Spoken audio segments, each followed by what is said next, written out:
Salut les gars, c'est les monstres du sport. Alors aujourd'hui je suis tout seul parce que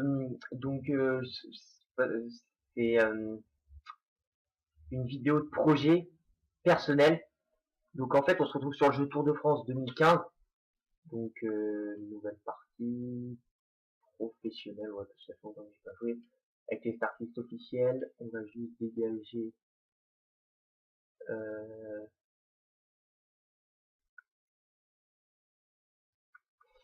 qu'est-ce que je peux dégager?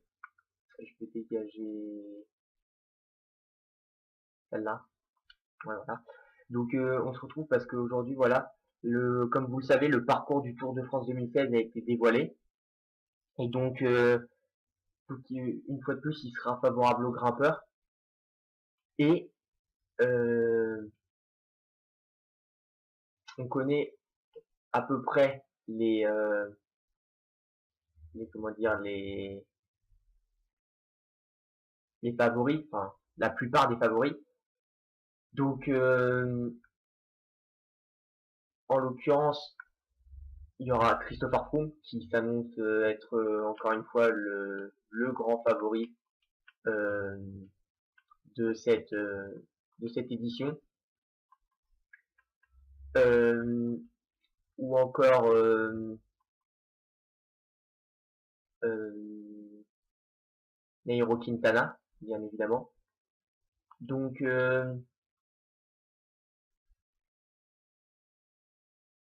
comment vous expliquer? C'est pas facile à expliquer en fait, parce que euh, cette vidéo, ça va être une vidéo où, voilà, donc là j'ai pris la Astana. Donc vous avez vu, j'ai retiré Nibali, puisque Nibali ne fera pas le tour l'année prochaine. Ça c'est une certitude. Vinokourov ne veut pas l'envoyer. Il préfère envoyer Haru sur le tour. Et Nibali doublera très certainement Giro Vuelta en cas de bons résultats sur le Giro. Et donc j'ai j'ai choisi cette formation et ce coureur qui est Fabio Aru parce que justement je pense que ça va être la surprise. Quand je dis la surprise, c'est avec un grand L parce que clairement je pense que on sait tous que Fabio Aru il a quelques problèmes en contre-la-montre. Donc même si on l'a vu sur la dernière Volta, il a su limiter la casse face à un Tom Dumoulin qui, je pense, était quand même un peu affaibli parce que quand même il jouait le général, donc il veut aussi en avoir un peu plein les pattes. Et du coup, cette année, il y a quand même 50 km et quelques de chrono, donc c'est surmontable. Mais le temps perdu, je pense notamment à euh, sur Froome, le temps perdu sur Froome peut être conséquent. Et donc ce temps-là, il va falloir le rattraper en montagne. Et je pense que justement, Fabio Aru est le coureur qui, comme on le sait, enfin on le sait à peu près tous, c'est un grand fan de Alberto Contador. Et voilà, il aime aussi se porter vers l'avant, être offensif et puis partir de loin. Et donc je pense que vraiment c'est vraiment le coureur qui peut dynamiter la course cette année parce que cette année on a eu encore une course, bon bah voilà, bof bof, hein. On va pas se le cacher quand même. Elle a pas été énorme ce Tour de France. Christopher Froome a rapidement écrasé la concurrence. Et je pense surtout que Fabio Aru c'est le coureur qui, on peut le dire, a deux grosses couilles. Parce que quand on regarde Quintana, il a, il a attaqué. Certes, Quintana, on a cru peut-être, enfin, en tout cas, il y en a certains, même j'en faisais à moitié partie, qui ont cru que peut-être que le tour allait être renversé, peut-être que Quintana allait prendre le maillot jaune et tout sur les deux dernières étapes, la Toussuire et puis l'Alpe d'Huez. Et malheureusement, pour enfin pour une minute 27, si je ne me trompe pas, il n'a pas réussi. Et malheureusement,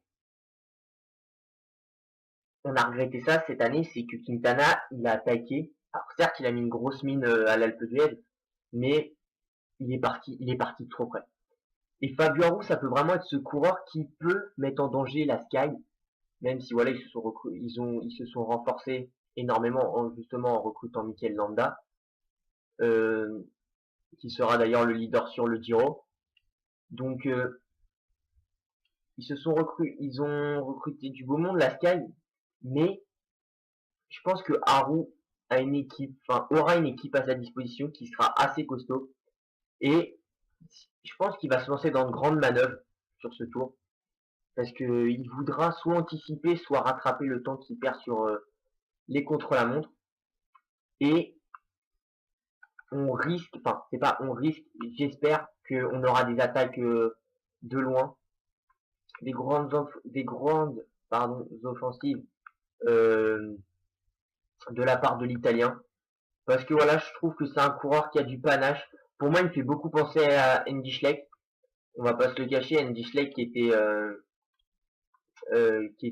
vraiment un coureur. Voilà, c'était un excellent coureur.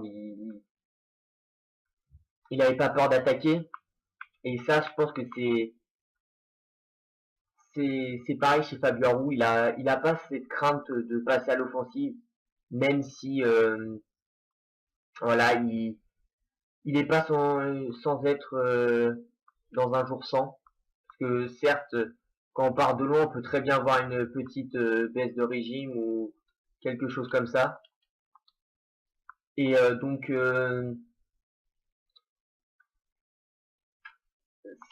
sur le Tour de France, est-ce qu'il osera faire ce qu'il fait sur la Vuelta? Je sais pas. Clairement, je sais pas.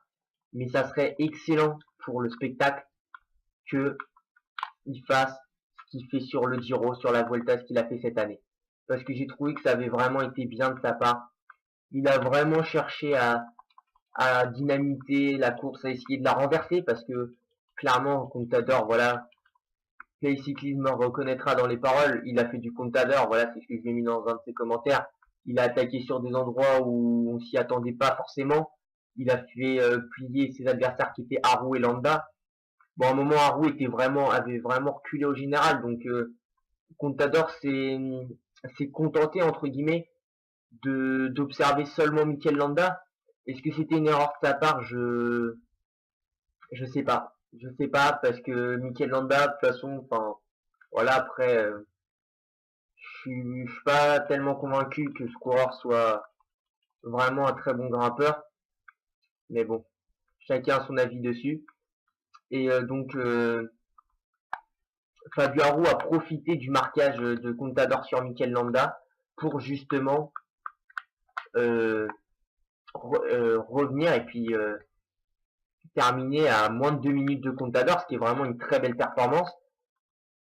Et puis bah sur la Vuelta, il s'est malgré qu'il y ait eu les abandons de Christopher Froome et de Nairo Quintana, il a vraiment montré que voilà, c'était lui le patron sur cette Vuelta, il n'a pas hésité à s'imposer, euh,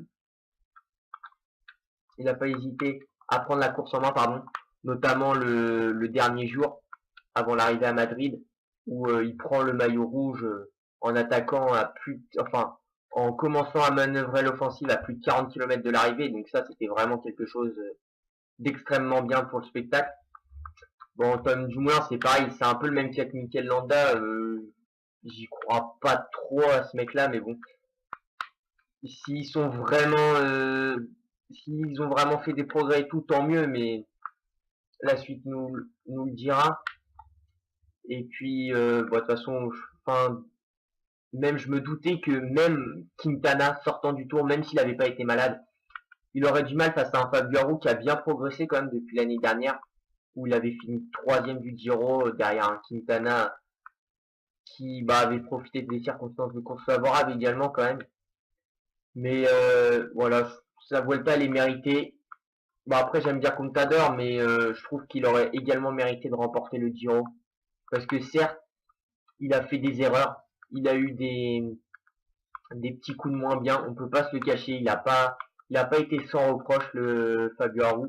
Mais pour vous dire, j'ai autant suivi le Giro que le Tour de France cette année, donc c'est que franchement j'ai bien aimé. Et je peux vous dire, Fabio Aru, dès la troisième étape, voilà, il commençait à y avoir des petites bosses, des petits cols et tout, il attaquait déjà Contador et à ce moment-là Richie Porte, parce que Richie Porte à ce moment-là était encore en course pour le maillot rose, et il attaquait. Et ça, franchement, j'ai trouvé que c'était exceptionnel. Ça faisait que 3 jours que la course était partie. Fabio Aru, pardon, était déjà en train d'essayer de creuser des écarts avec Alberto Contador et Richie Porte. Et il avait déjà réussi à distancer des mecs comme Uran et tout. Par exemple, Uran, qui est un coureur que j'adore, je pense qu'il s'attendait pas du tout à ce que un mec comme Aru attaque dès les premiers jours. Et puis bah franchement, on a vraiment vécu une première semaine palpitante, j'ai trouvé sur le Giro. Et puis bah après bah voilà, il a subi hein. Il a subi la foudre du maître tactique. Contador l'a, on peut le dire, enfin ridiculisé. Je sais pas si c'est le bon terme, mais comment dire. Enfin, il lui a montré que voilà, il lui restait encore pas mal de chemin à parcourir avant d'atteindre son niveau. Et il a profité des étapes avec des descentes, vu qu'il est bon descendeur, Contador, il a profité de ça pour prendre du temps sur ses adversaires. Et puis bah bien évidemment il y a eu aussi une comment dire une défaillance de la part de Fabio Aru. Donc ça c'est j'étais un peu déçu pour lui parce que je me disais putain c'est lui qui attaque, c'est lui qui régale entre guillemets parce que c'était lui vraiment qui faisait les offensives. Et puis il se faisait punir peut-être parce qu'il avait trop attaqué. Et ça, c'était vraiment dommage, j'ai trouvé. Mais bon, il s'est bien rattrapé en gagnant 2 belles étapes. Donc, 2 belles étapes sur la fin. En plus, quand tout le monde était bien crevé. Donc, franchement, il m'a bien fait plaisir sur le Giro et sur cette Vuelta. Bah, la Vuelta que j'ai un peu moins suivi, mais bon. Euh, je, j'ai surtout suivi les 5 derniers jours de course à fond. Parce que c'est vrai que le ventre mou, entre guillemets, enfin, la deuxième semaine, j'ai suivi, mais comme ça, juste par l'intermédiaire d'articles. Et franchement, je pense que voilà, c'est peut-être le coureur qui manque sur le tour pour rivaliser avec Christopher Froome. Alors quand je dis rivaliser, c'est pas qu'il va lui foutre 5 minutes en montagne, mais il peut le déstabiliser et on sait très bien que Froome, il a toujours un jour, pas un jour sans, parce que c'est un mec qui même quand il est pas terrible, arrive à limiter les dégâts. Mais je dirais plutôt que c'est un mec qui voilà est fragilisé. Et par exemple, je reprends l'exemple de Quintana sur le tour. Si il continue son attaque avec Valverde, quand ils sont donc c'est l'étape de l'Alpe d'Huez. Si ils se disent allez, on y va, là, de toute façon c'est la dernière étape, on donne le tout pour le tout. Eh bah, je sais pas pourquoi, mais je sens que Froome aurait perdu le tour. Parce que quand on voit ce qu'il lui met sur une montée de allez 7-8 km, parce que la montée elle fait 12, mais le temps qu'ils ont mis pour le décrocher, Froome ils ont quand même mis 4 km avant de le décrocher. Donc je pense que franchement s'ils étaient partis beaucoup beaucoup plus loin, ils auraient vraiment pu ouais, renverser le tour. Et je pense qu'à ce moment-là, Valverde il a pensé à sa pomme. Encore une fois, alors voilà, ouais, j'aime pas Valverde, mais Valverde, je pense que, enfin, c'est pas je pense, c'est je dis que c'est un hypocrite. C'est clairement un hypocrite, ce mec. Il a juste pensé à sa 3e place. Il voulait pas que Nibali, qui faisait une très bonne fin de tour, revienne sur lui.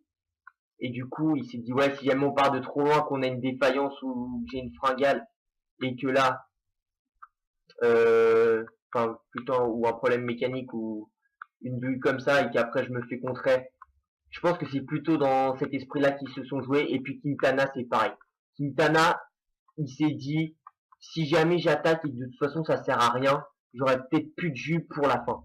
Mais à ce moment-là, Froome, il était isolé. Donc c'était vraiment là qu'il aurait fallu tenter. Et je pense que ça aurait été un mec comme Aru. Il aurait été avec, par exemple, Landa.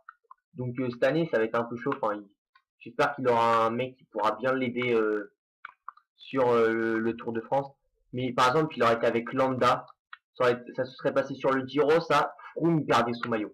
C'est vu la journée dans laquelle il était, Froome il aurait très certainement perdu son maillot.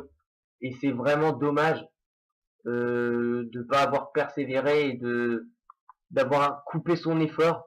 Alors que quand on voit que Thibaut Pinot, qui est parti à ce moment-là, il a pu euh, il a pu remporter l'étape par l'intermédiaire de Janson, c'était vraiment une bonne chose. Alors on va me dire, oui, bah dans ce cas, tu nous dis ça, mais ça veut dire que il aurait terminé avec quoi, 30 secondes de plus? Non, il aurait pas fini avec 30 secondes de plus. Parce que là, Quintana, il a permis le retour. En fait, ils ont permis le retour des coéquipiers de Froome, alors que s'ils avaient continué à l'attaquer, Froome, il aurait dû se défendre tout seul. Et le temps que les... Alors, par contre, je me souviens plus trop qui c'est qui avait... Je crois que c'est Waterpool, c'est Richie Porte. Le temps qu'ils reviennent, clairement, ils auraient pu lui mettre un coup sur le casque. Et ça, c'est dommage parce que ça aurait vraiment pu donner une fin encore plus palpitante. Et je pense que Fabio Aru, c'est peut-être le coureur qui peut permettre cet exploit-là sur le prochain Tour de France. Il a vraiment ce sens de l'offensive. Et tant que la course n'est pas finie, il va se battre. Il va se battre. Il, il va persévérer jusqu'à ce qu'il y arrive. Et ça, franchement, je trouve que c'est extrêmement bien parce que c'est pas le mec qui va se dire, bon allez, c'est la dernière étape, on va attaquer à 5 km de l'arrivée. Non, non. C'est la dernière étape, on attaque de plus loin. Il faut tenter. De toute façon, comme il dit, c'est qui tout doux. De toute façon, c'est soit tu gagnes, soit tu perds. C'est pas entre deux. Donc, clairement, je pense que c'est possible c'est possible, comment dire, de renverser le tour sur une étape. Mais pour ça, il faut avoir des mecs qui, comme j'ai dit tout à l'heure, ont deux grosses, voilà. C'est bon, je vais pas le répéter non plus 100 000 fois. Et c'est peut-être un coureur comme Fabio Aru qui manque. Donc moi personnellement, je suis persuadé que Aru, s'il est dans une bonne forme et surtout s'il a les possibilités, c'est-à-dire s'il a une équipe enfin assez costaud, il peut renverser le Tour de France si jamais ça commence à tourner en sa défaveur.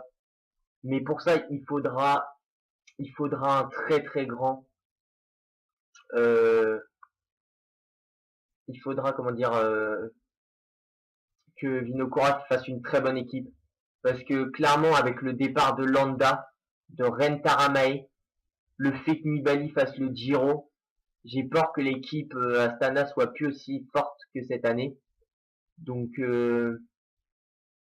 après, est-ce que sans une grande équipe, il peut quand même faire quelque chose? Ça, par contre, c'est moins sûr. Parce que cette année, quand on regarde la force des Astana sur le Giro, c'est quand même assez impressionnant. Donc je me dis, il y a clairement moyen que Fabio Aru fasse quelque chose sur ce tour. Ça, c'est à peu près une certitude. Alors après, il aura peut-être du mal. Il se fera peut-être, entre guillemets, ridiculiser. Peut-être qu'il partira, les autres lui reviendront dessus, ils déposeront. Mais au moins, il tentera. Et ça j'en suis quasiment persuadé. Et surtout, c'est la dernière de Contador. Et ça peut vraiment aider. Parce que Contador, il l'a dit, je serai à 100% au départ du tour. Et quand il dit ça, c'est qu'il va se préparer comme jamais, pardon. Donc, je pense qu'il peut retrouver le niveau qu'il avait en 2014. Parce qu'en 2014, le tour, il lui paraissait promis, vu la saison qu'il avait faite jusqu'au tour, avant de se casser la gueule dans la descente du petit ballon, si je ne me trompe pas. Donc c'est vraiment dommage. Mais si Contador et Aru s'unissent, parce qu'en plus ils s'entendent bien, enfin Haru a beaucoup d'admiration pour Contador, et puis Contador aime bien Haru, c'est un peu comme si vous voulez Quintana et Froome. Quintana et Froome ils s'apprécient, mais franchement si Haru et Contador ils s'unissent, ils peuvent renverser Froome, parce que Froome il va avoir une équipe dantesque encore.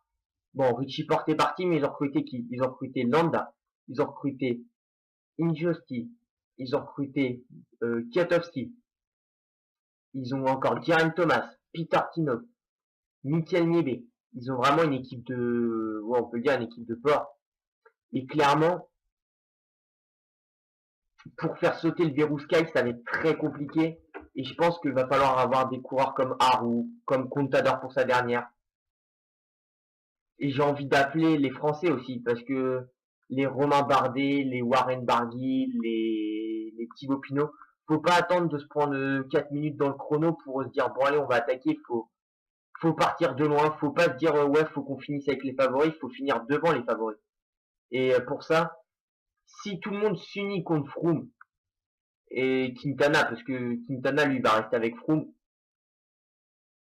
clairement ça peut donner un tour intéressant. Après, s'ils veulent se la jouer en mode joue le podium style Quintana. Par exemple, Quintana, il a dit si je finis deuxième, déjà ça sera bien. Ça, c'est propos de Quintana. Propos de Contador. Deuxième ou dernier, c'est la même chose. On est bien d'accord. C'est deuxième. Ok, peut-être que au niveau de l'argent, c'est, enfin, tu ramasses un bon petit paquet de fric, mais Contador a clairement raison. Tu finis deuxième ou dixième ou dernier, c'est exactement la même chose. On retient que le vainqueur. On retient que le vainqueur. Franchement, là, si par exemple on dit, à part vraiment des tours, style le tour 89 où voilà Fignon il perd le tour pour 8 secondes, ça c'est vraiment un truc qui doit être affreux. Mais sinon, sans déconner, ouais, allez, Contador Schleck parce que c'était un duel magique. Mais sinon, par exemple, comme ça là, je vous dis, je sais pas, citez-moi le podium des années Armstrong de 99 à 2005 sans regarder sur internet, hein, juste comme ça de tête. Personne va être capable quasiment de le dire. Alors, c'est possible que vous trouviez les bons coureurs, style Ulrich, Bellocchi, Basso, Claudon, Vinokourov, etc. Mais après, pour retrouver tous les podiums chaque année, là, bon courage. Donc voilà, c'est tout simplement pour vous dire que les 2 et 3, voilà, on s'en souvient pendant un, 2, allez, 3 ans max, et puis après on oublie clairement. C'est, enfin voilà, on s'en souvient pas. Donc, faut vraiment que Quintana il arrête de se dire voilà deuxième c'est bien. Si tu veux vraiment devenir un grand coureur, parce que c'est un très bon coureur, mais c'est pas un grand coureur Quintana. Sur le Giro, il gagne avec des conditions, voilà, il attaque dans la descente du Stelvio là, avec Roland et Jdal. Voilà, Ouran il lui en a voulu parce que soi-disant que normalement ils auraient pas dû sortir du peloton. Enfin bon bref, c'est une autre histoire, mais déjà il l'a gagné un peu comme ça à l'arrache. Donc très clairement, on va pas se le cacher, Quintana il a pas vraiment de course référence pour le moment. Son Giro, voilà, il est bon, mais sans plus. Et puis bon la Vuelta l'année dernière il a chuté et il se lance jamais dans les grandes offensives, donc c'est dommage.